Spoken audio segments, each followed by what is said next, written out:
Hey there, my name is Shane Craddock, and this is the Inner Edge podcast, where I share a different take on how to lead and live a sustainable high-performance life. Over the course of different episodes, I'm going to challenge the belief that tension, stress, and struggle are essential to success and creativity.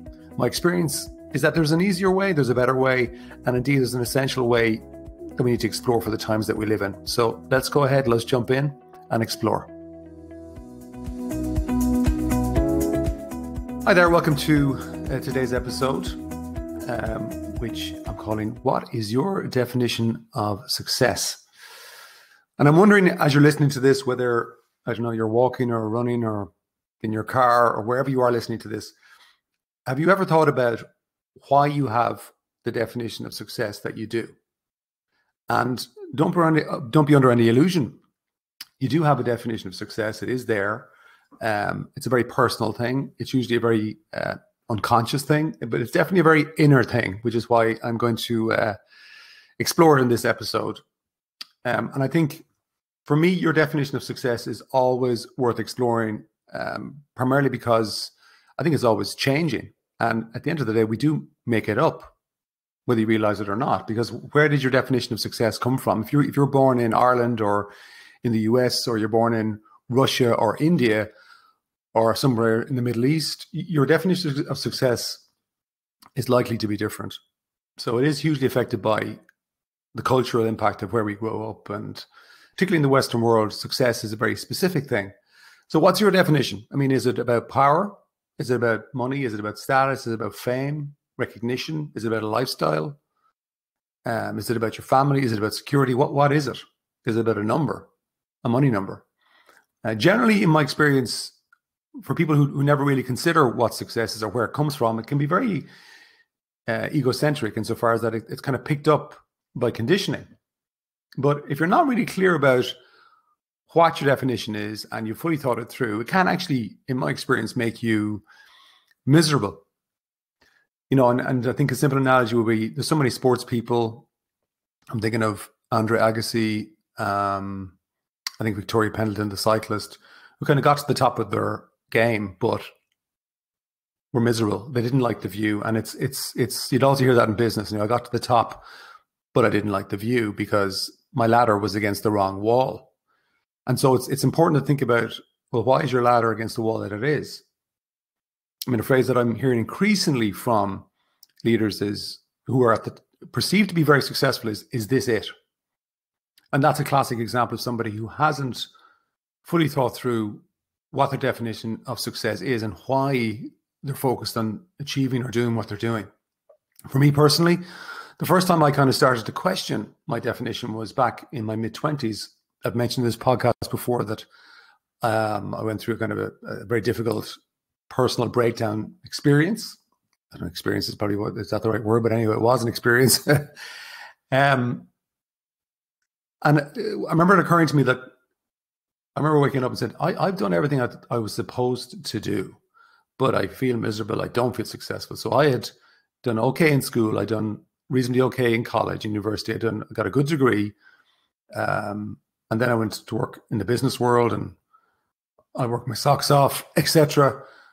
But I woke up one morning, then I was, you know, to be extreme about it, wanted to take my own life, etc. But I'd never ever until that point thought about, well, why am I doing what I'm doing? And then I realized that I was out of sync with me. I was out of sync with my own personal values. I didn't even know what they were. I was really out of sync with my spirit. I hadn't thought through, maybe it's too difficult at that age to do it in your teens or your early 20s. Like who doesn't have those challenges? But I definitely had taken on other people's definition of success. But that was the first time I went, hang on a second here. Who am I? What do I really want? And it has fascinated me over the last 25, 26 years in my career that the amount of leaders who can be seen to be very successful, but when they're speaking to me, sometimes some of them can feel like a failure.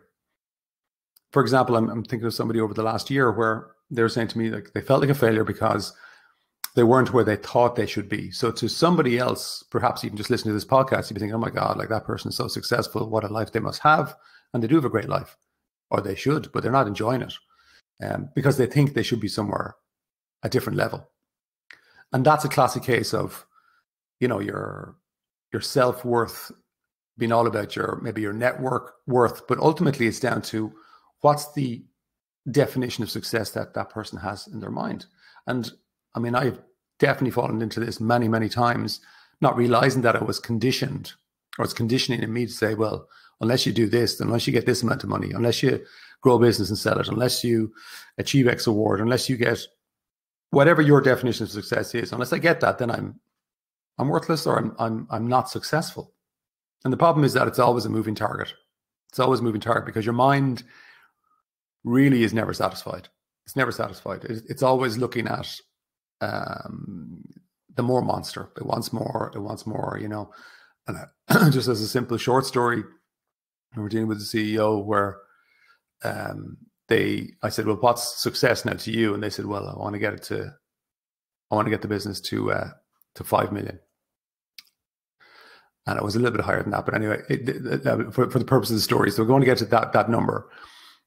And then they eventually got there, and I said, you want to celebrate? And they said, well, actually, no, I don't want to celebrate because I don't feel like I'm successful. So why not? Because I just kind of feel it needs to be double what it is. It was a much bigger number, double digit. So up at that level, and I said, I don't understand. He said, yeah, well, like losers kind of get to where I'm at now. I need to kind of double it to be successful.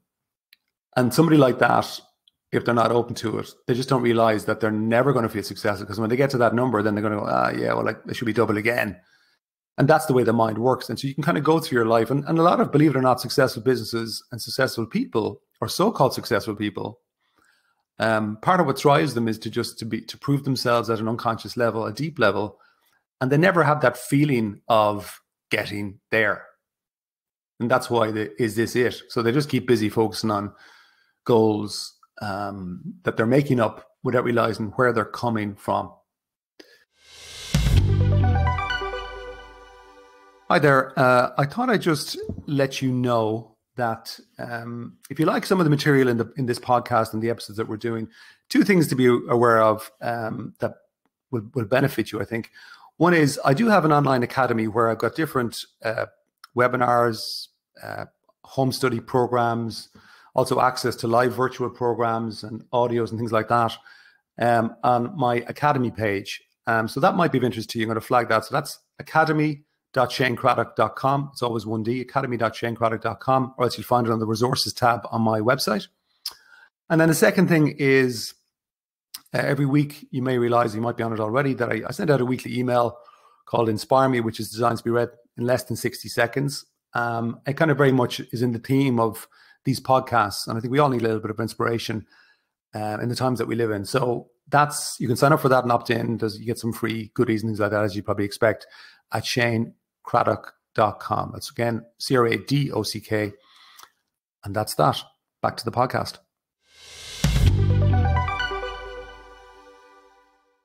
And certainly, as a client of mine said to me many years ago at a workshop, it had occurred to him as he's looking around the room, listening to everybody talking about their businesses and their lives, etc., that actually nobody in the room had anything to worry about. That if we were in this room, in this place in Ireland at the time, that you're actually in the top 5% of people in terms of quality of life, which is a very sobering thing if you're listening to this in the Western world, that you probably have a much better quality of life than perhaps most people on the planet, all of which would probably look at you and say that person is very successful, even though you may not feel it.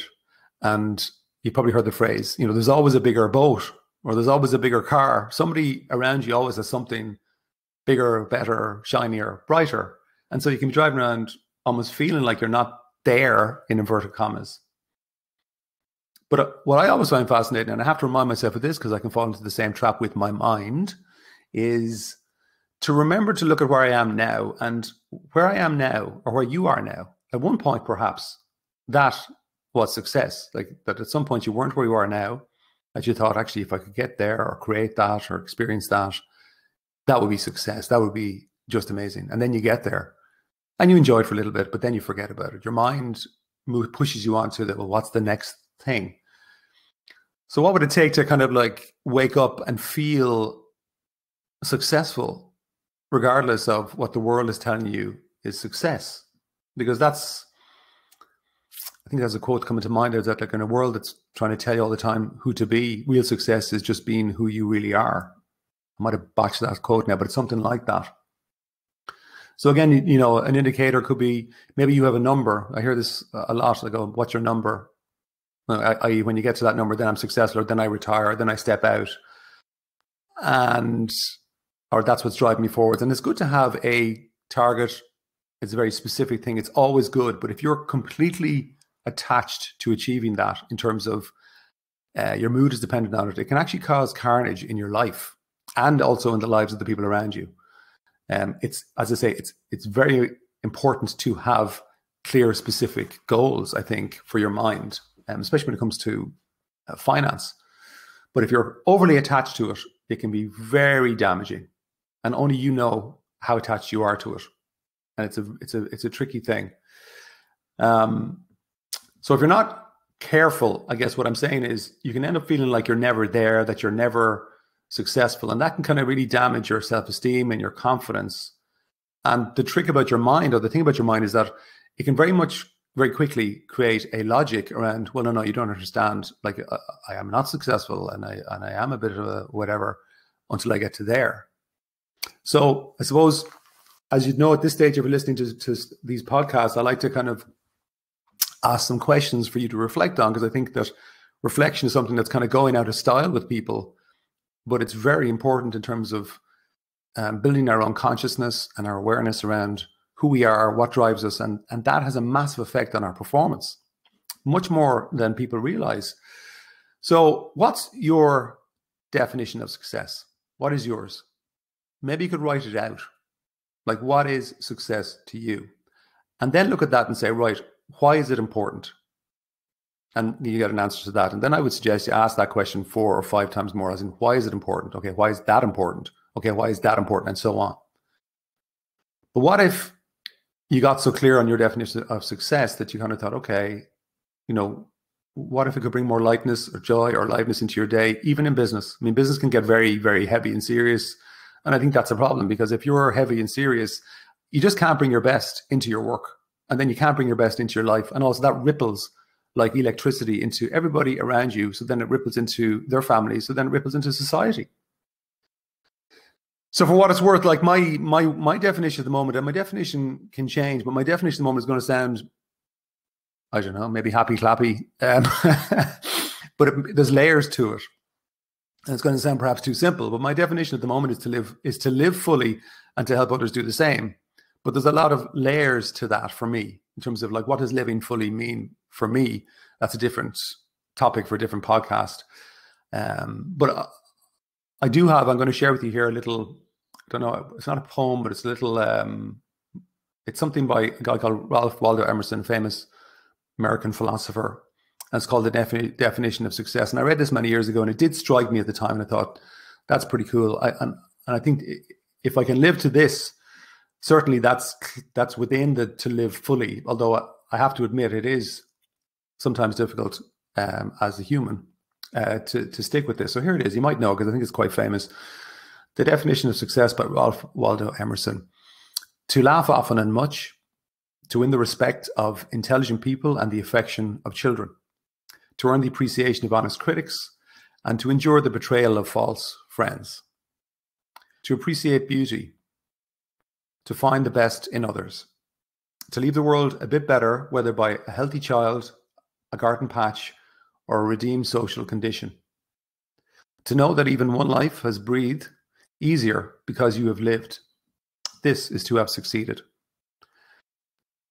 Now, you could be listening to that and think, oh, that's pretty cool, or you could be thinking that's quite noble, which it is. But again, success is very personal. I suppose the challenge I'm going to give anybody listening to this podcast is, it doesn't matter what I say, it doesn't matter what anybody else says. What's your definition of success, and why do you have it? Have you ever thought about that? Why do you have it?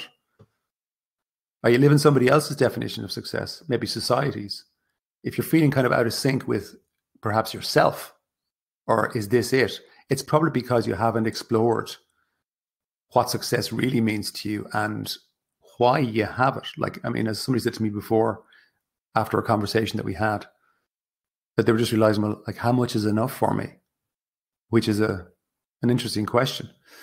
So to close out, I think success is made up by us, by you, by me. And if that's really the case, surely we need to be more conscious of what we're making up. That's it for today. Thanks for joining me. Bye.